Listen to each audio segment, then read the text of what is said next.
પરિસ્થિતિ બાદ તંત્રની કામગીરી વિશ્વામિત્રી નદીને ઊંડી અને પહોળી કરવાની કામગીરી ચાલી રહી છે। આજથી મેયર પિંકીબેન સોનીના હસ્તે પ્રારંભ થયો છે। 62.22 કરોડના ખર્ચે વિશ્વામિત્રી ઊંડી પહોળી થશે। વિશ્વામિત્રીનો 24.7 કિલોમીટરનો પટ્ટો ઊંડો અને પહોળો થશે। નદીના બંને કાંઠાને પહોળો અને નદીને ઊંડી કરવા માટેની કામગીરી આજથી શરૂ થવા જઈ રહી છે।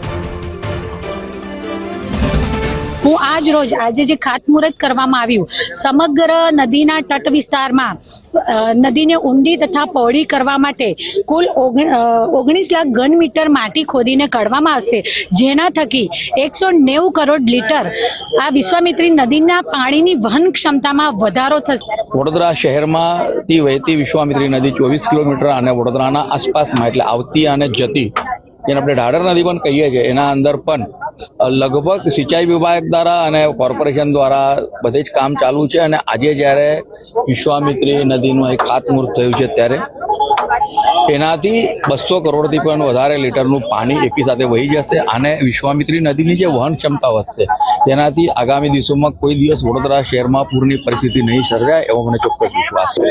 સિટીની અંદર 24 કિલોમીટરનો એરિયા, બંને બેંક ગણીએ તો આ બાજુ અને ઓલી બાજુ 48 કિલોમીટર અને સિટીની અંદર આ જે કામગીરી છે 100 દિવસમાં પૂર્ણ કરવાનો ટ્રાય કરીએ છીએ। આજે આનું ખાતમુહૂર્ત માન્ય મુખ્ય દંડક બાલુભાઈ શુક્લ સાહેબ અને મેયર શ્રી, ધારાસભ્ય શ્રી અને અન્ય મહાનુભાવોની ઉપસ્થિતિમાં